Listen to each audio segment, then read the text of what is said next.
인자야, 내가 너를 이스라엘 족속의 파수꾼으로 세웠으니 너는 내 입의 말을 듣고 나를 대신하여 그들을 깨우치라. 에스겔 3장 17절 다시 봉독하겠습니다. 하나님께서 예언자 에스겔에게 주신 말씀이 옳시다. 세 마디입니다. 첫째는 그를 이스라엘 족속의 파수꾼으로 세운 일을 말씀합니다. 둘째는 너는 내 입의 말을 들으라고 하십니다. 셋째는 나를 대신하여 그들을 깨우치라고 말씀하셨습니다. 하나님은 시대시대에 파수꾼을 불러서 세웁니다. 그래서 구약시대에 보면 하나님은 엘리야를 불렀고 엘리사를 불렀고 이사야, 에레미야, 여기에 있는 에스겔, 다니엘, 그 밖에 여러 예언자들을 불러서 파수꾼의 역할을 시키는 것입니다. 신약시대에도 역시 마찬가지입니다. 세례 요한을 불렀고 베드로, 요한, 야고보를 불렀고 바울을 불러서 그 밖에 여러 사도들을 불러서 파수꾼을 삼은 것입니다. 이것은 신구약 시대뿐 아니고 교사를 통해서 역시 그리했습니다. 폴리캅을 불렀고 암브로스를 불렀고 혹은 어거스틴, 루터나 칼빈 등 현대에 이르기까지 많은 파수꾼을 불러서 세운 것입니다. 사실 위대한 지도자들뿐 아니고 넓은 의미에서는 믿는 사람 하나하나를 다 파수꾼으로 부른 것입니다. 이 목적으로 하나님께서 우리를 구원해 내신 것입니다. 이러한 의미에서 우리 믿는 사람들은 다 이 70년대에 있어서 부름을 받은 파수꾼들입니다. 이 중대한 우리의 사명을 각오해야 합니다. 이 70년대 한국을 위하여 우리를 파수꾼으로 불러 세운 것입니다. 우리는 우리 민족의 파수꾼임을 기억해야 하는 것입니다. 파수꾼으로서의 할 일이 무엇인가? 그것은 간단합니다. 여기 말씀하신 그대로 너는 내 입의 말을 듣고, 그게 먼저 할 일입니다. 하나님의 말씀을 먼저 들어야 합니다. 둘째는 나를 대신하여 그들을 깨우치라. 이것이 둘째로 할 일입니다. 내 입의 말을 듣고 우리는 하나님의 말씀을 먼저 들어야 합니다. 파수꾼은 자기 말을 하는 이가 아닙니다. 하나님의 말씀을 듣고 전하는 이입니다. 이 시대에 하나님의 하시는 말씀을 어떻게 듣는가? 두 가지를 늘 기억해야 합니다. 첫째는 이 시대 70년대를 잘 살피는 것입니다. 파수꾼은 눈이 밝아야 합니다. 신령한 눈이 밝아야 합니다. 또 하나님의 말씀인 성경을 기도하면서 읽고 연구하여야 합니다. 파수꾼은 부지런히 하나님의 말씀을 경청하며 그 신령한 귀가 밝아야 합니다. 이렇게 하나님의 말씀을 분명히 들을 수 있는 것입니다. 우리가 사는 이 70년대는 어떠한 시대인가 자세히 신령한 눈을 들어 살펴볼 줄을 알아야 합니다. 이 시대를 혹은 매스컴 시대라 하기도 합니다. 우주 시대라 하기도 합니다. 혹은 컴퓨터 시대라 하기도 합니다. 그것은 다 과학과 기술 문명의 발전을 의미하는 것입니다. 따라서 교통이나 통신이나 일반 생활 양식에 큰 변혁을 가져오게끔 된 것이 사실입니다. 고층 건물을 볼 수가 있고 고속도로를 찾을 수 있고 세계가 말하자면 한 집안이 되었고 많은 사람들이 도시를 중심해서 살게 되게끔 생활 양상이 변한 것입니다. 그런데 이 시대는 또는 원자 시대라 하기도 합니다. 큰 공포의 시대임을 또한 의미하는 것입니다.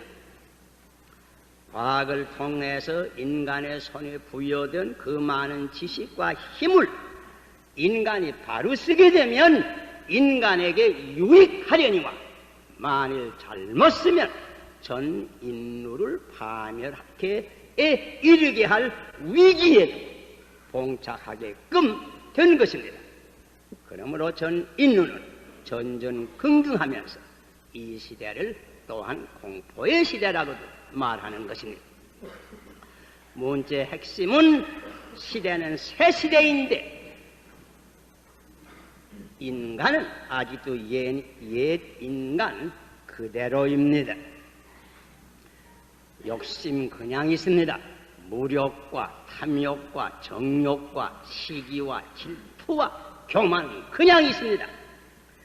이런 옛사람이 세계 정책을 작정하고 제트기를 조종하고 원자탄을 운반하는데 이 시대에 딜레마, 진퇴낭난의 위험이 있는 것입니다.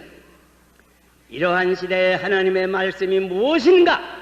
하나님은 뭐라고 말씀하시는가? 우리는 성경을 읽어야 합니다. 에베소 4장 22절 이하를 읽어보세요.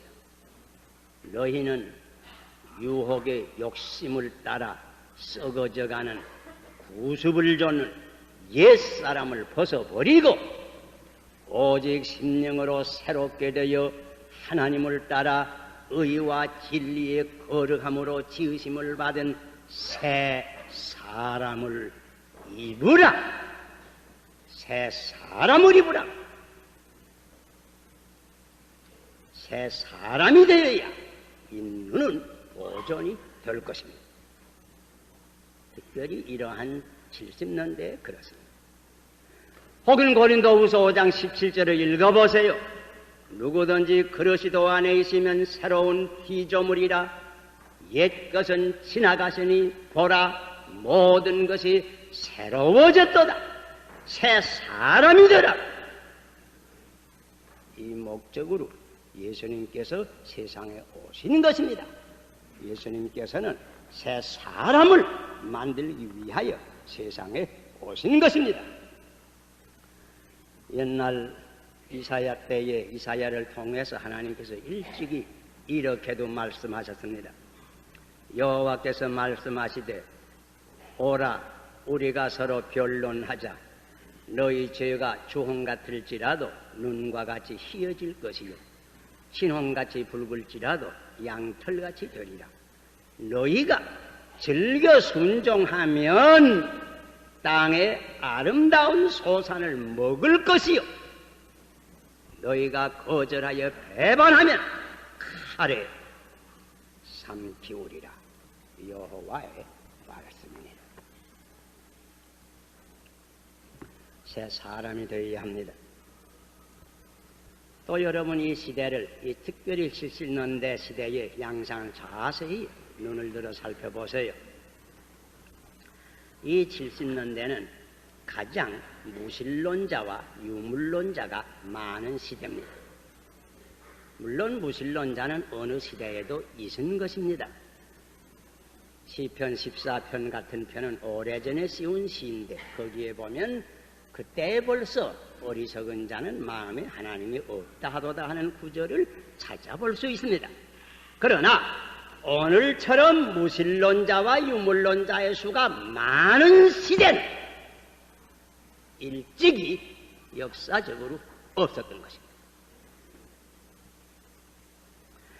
오늘날처럼 이런 무신론자와 유물론자들이 합해서 정치적 세력을 이룬 시대는 역시 과거에는 없었던 것입니다. 이 시대처럼 이런 사람들이 기독교를 핍박한 적도 없습니다. 이 시대처럼 많은 순교자가 난 시기도 세기도 일찍이 없는 것입니다. 로마 제국 시대의 핍박 때에도 없었던 것입니다. 기억하셔야 합니다.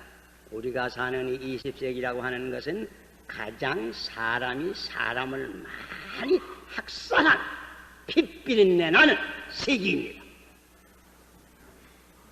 1차 대전은 말할 것도 없고 소련의 혁명과 중공의 혁명과 모든 그들의 행동으로 말미암아서 핏비린내 나는 세기인 것입니다. 또 새 과거 어느 때보다도 가장 도덕이 부패한 시대입니다. 소위 성혁명이니 무엇이니 하면서 도덕의 법칙을 근본적으로 부인하는 시대입니다. 힙비족이 일어나는 시대입니다. 따라서 어떤 사회를 물러나고 도처에 음란과 방탕, 불의와 부정, 포악한 행동, 살인, 강도 이런 것들이 가득한 시대입니다. 이런 시대에 대해서 하나님께서 뭐라고 말씀하시는가? 성경을 읽어보세요. 로마서 1장 18절에 하느님의 진로가 불의로 진리를 막는 사람들의 모든 경건치 않음과 불의에 대하여 하늘로 쫓아 나타나나니 이러한 자들에 대해서 하나님의 진로가 나타나리라고 경고합니다. 데살로니가 후서 1장 7절 이하를 읽어보세요. 주 예수께서 저의 능력의 천사들과 함께 하늘로부터 불꽃 중에 나타나실 때에 하나님을 모르는 자들과 우리 주 예수의 복음을 복종치 않는 자들에게 형벌을 주시리니 이런 자들이 주의 얼굴과 그의 힘의 영광을 떠나 영원한 멸망의 형벌을 받으리로다. 혹은 요한계시록 20장 11절 이하를 읽어보세요.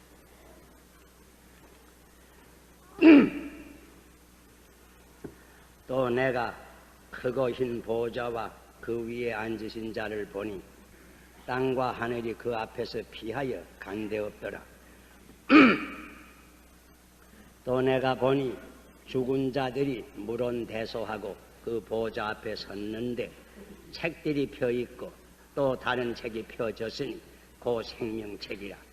죽은 자들이 자기 행위를 따라 책들에 기록된 대로 심판을 받으니 바다가 그 가운데서 죽은 자들을 내어주고 또 사망과 음부도 그 가운데서 죽은 자들을 내어주매 각 사람이 자기의 행위대로 심판을 받고 사망과 음부도 불못에 던지우니 이것은 둘째 사망 곧 불못이라. 누구든지 생명책에 기록되지 못한 자는 불못에 던지우느니라. 하나님의 심판이 있다고 경고합니다. 하나님의 심판이 있습니다. 로마서 6장 23절을 읽어보세요. 죄의 싹은 사망이요. 죄에는 싹이 있습니다. 값이 있습니다. 그 값은 결국은 사망입니다. 오직 하나님의 은사는 그리스도 예수 우리 주 안에 있는 영생이니라 분명하게 말씀하여 주신 것입니다.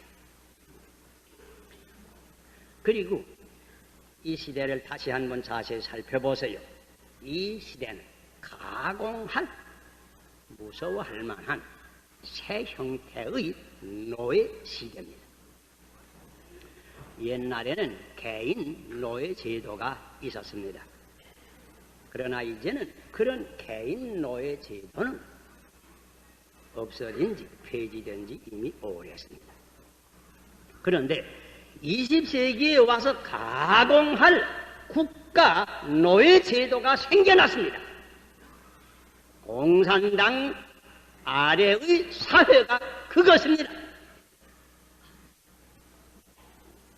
그 사회에서는 입이 있어도 말을 못합니다. 가족끼리도 자유로 말을 못합니다. 귀가 있어도 말을 듣지를 못합니다. 지금까지도 중공과 북한에 있는 사람들은 아폴로 12호가 달나라에 여행한 사실을 모르고 있다고 하는 겁니다.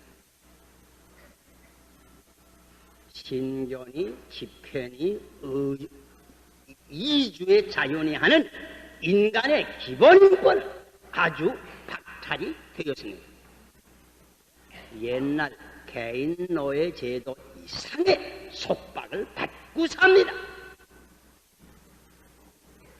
사회주의자들의 소위 유토피아의 꿈은 생지옥으로 이 땅 위에 나타나게끔 되었습니다.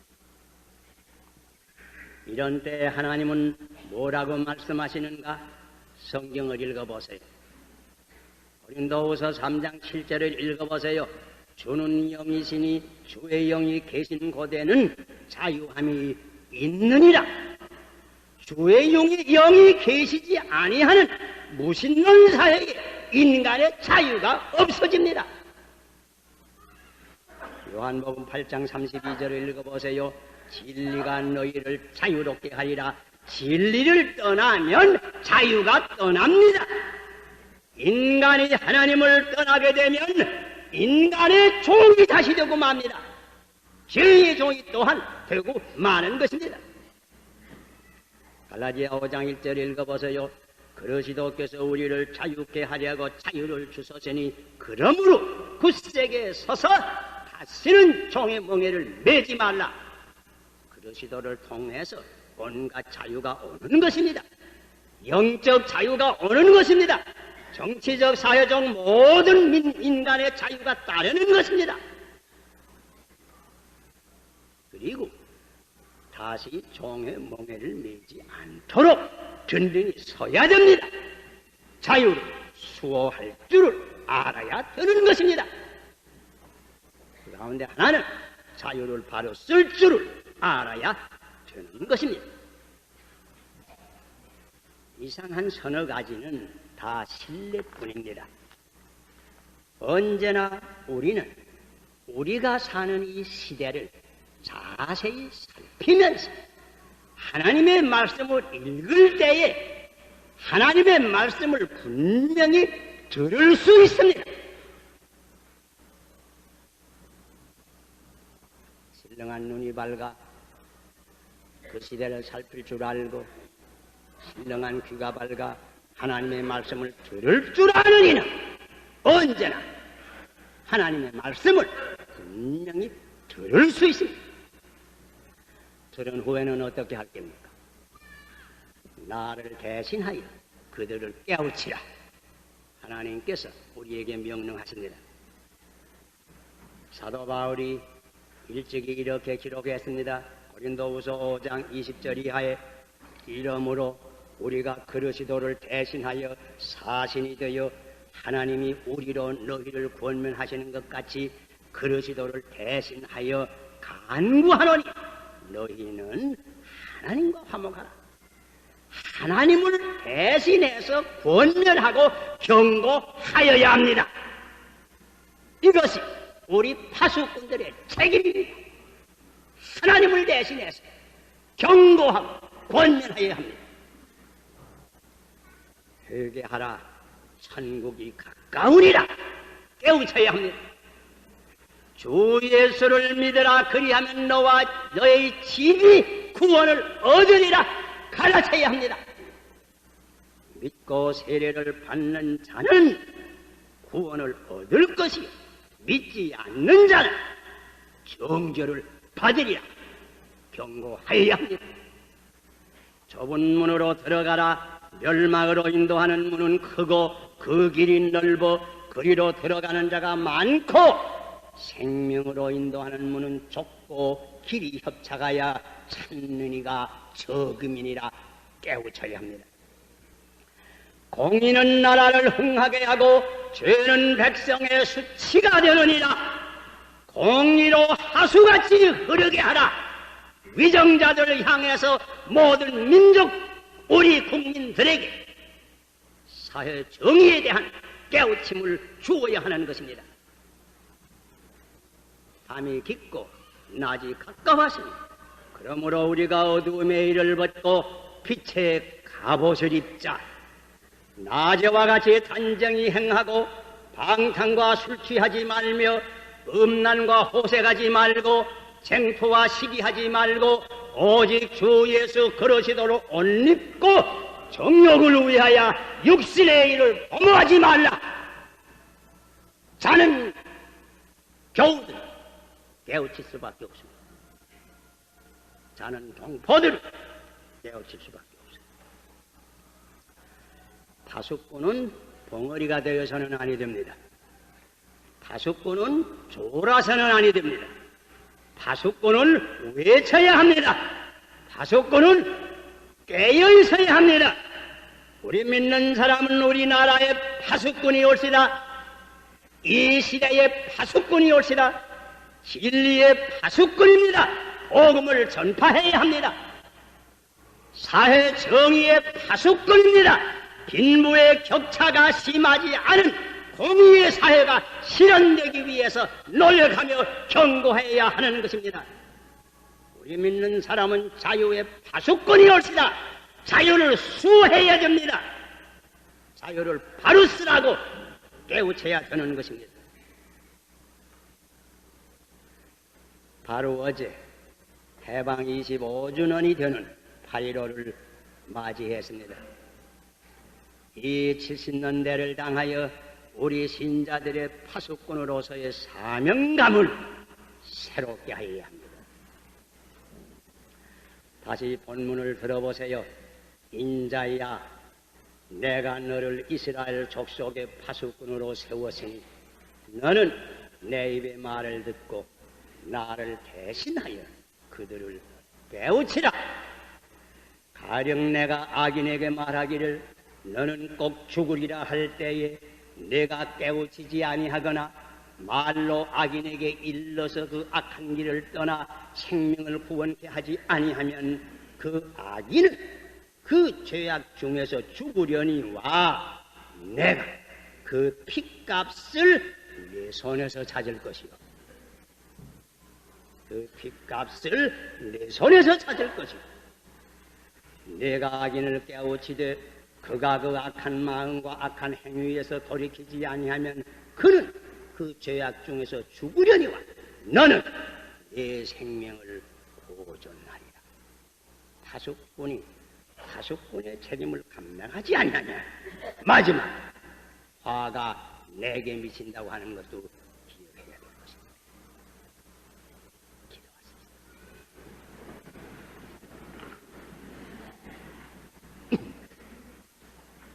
아버지시여, 이 20세기 제4사반기를 향해서 우리 민족의 과거 25년간의 생활을 돌이키면서 특별히 이 시간 우리를 불러서 70년대 파수꾼을 삼아주신 것을 다시 한번 생각하면서 엄숙한 말씀을 저희들이 들었습니다. 인자야, 내가 너를 불러 나의 파수꾼을 삼았으니 넌 내 말을 듣고 그들을 깨우치라. 우리 하나하나가 이 파수꾼으로서의 엄숙한 사명을 깊이 깨달아 이 시대에 있어서 하나님의 말씀을 분명히 듣고 그대로 전파할 수 있는 충성된 파수꾼들이 다 되게 하여 주시옵소서. 그리해서 우리 민족도 살고 우리도 같이 살 수 있는 축복을 받게 하여 주시옵소서. 예수님 이름으로 기도하옵나이다.